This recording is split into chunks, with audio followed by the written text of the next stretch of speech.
Oh, paano ba yan? Ito na yung part 2. Bali sa picture na ito pa lang yung mga pinakilala kaming mga candidates.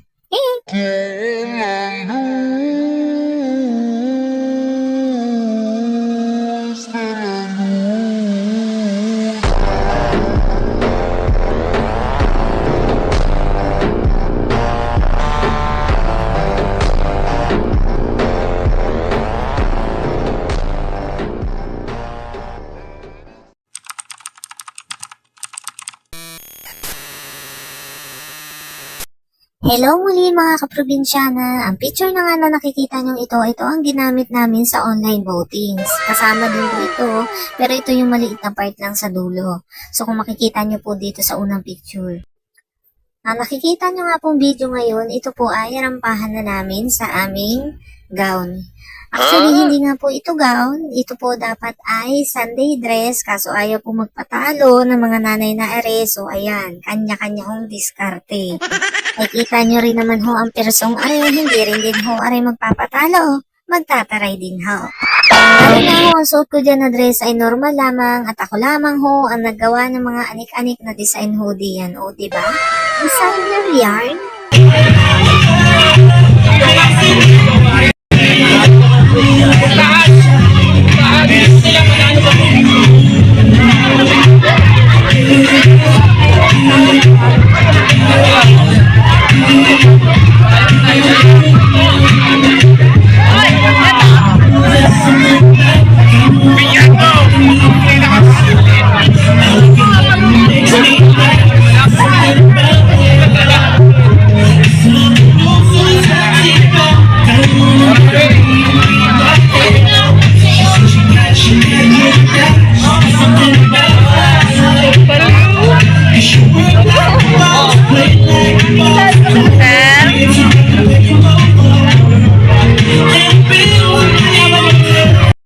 Dini nga ho pala sa pageant na are ay nagkaroon din po kami ng talent version.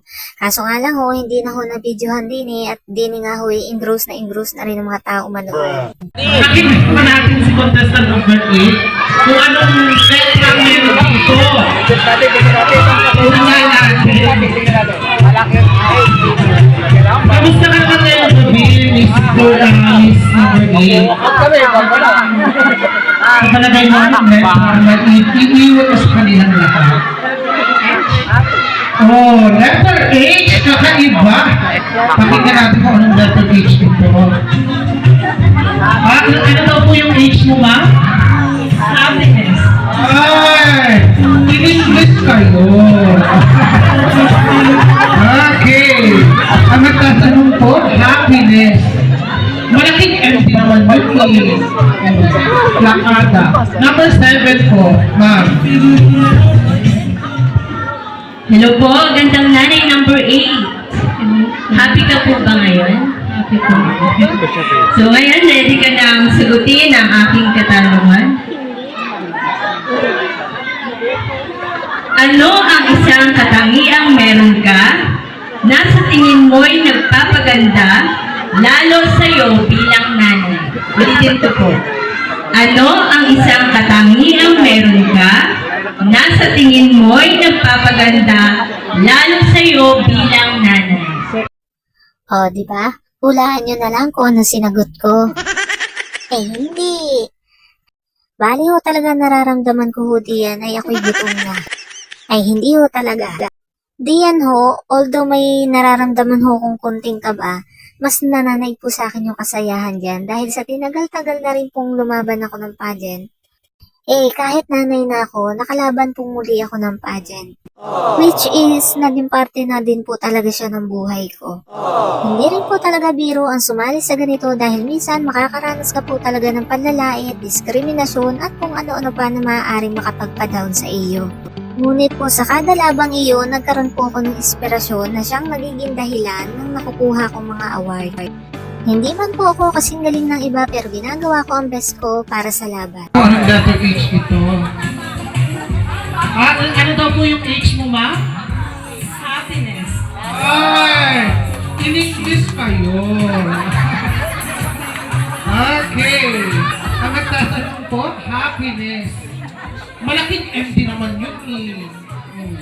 Lakada. Number 7 po, ma'am. Hello po, gandang nanay number 8. Happy ka po ba ngayon? Happy po. So ngayon, ready ka nang sagutin ang aking katanungan? Ano ang isang katangiang meron ka na sa tingin mo'y nagpapaganda lalo sa'yo bilang nanay? Ulitin ko po. Ano ang isang katangiang meron ka na sa tingin mo'y nagpapaganda lalo sa'yo bilang nanay? Maraming salamat po sa inyo, katanungan. Para po sa akin, bilang isang ina, ang isang bagay na alam kong nagpapaganda sa akin ay ang pagiging nanay na, kung tawagin natin sa English is, unconditional love. Walang humpay na pagmamahal, walang humpay na sakripisyo, walang humpay na pagbibigay ng aruga sa ating mga mahal sa buhay. Hindi lamang sa ating anak, hindi lamang sa ating asawa, kundi na rin sa mga tao, siya nangangailangan din ng ating tulong kung kinakailangan. And I am confidently beautiful with a heart. Thank you. Sa likod ng tagumpay ko, big thank you po sa lahat ng sumuporta sa akin. Dito sa aking hipag, sa mga batang supporter ko, pati na rin po dito sa hinahandle ko sa pageant, sa anak ko na nagkanda iiyak, dito sa teacher ng aking anak. Bali, ito naman po picture na ito ay ng talent, so wala po akong video. At dito po si Sir Dance at ang pinakamataas na guro sa paaralang yon. At yan, yung iba ko pong shots. Pagpasensyahan nyo na, yun lang yung napili kong tingin ko maganda. Sa likod po ng tagumpay na ito, maraming salamat po sa lahat ng tumulong sa akin. Kamag-anak ko, family ko, pati na rin po mga friends ko. Maraming salamat po sa tulong nyo. Bali, Hakot Award po ako dito. Photogenic, Netizens Choice Award, Best in Production, Best in Talent, and nakuha rin po natin dito yung Best in Q&A, at ako rin po ang pinakamalaking nariyan. Hindi rin nga po ito mangyayari kung hindi dahil sa mga sumuporta sa akin. So, yun lamang. Paalam!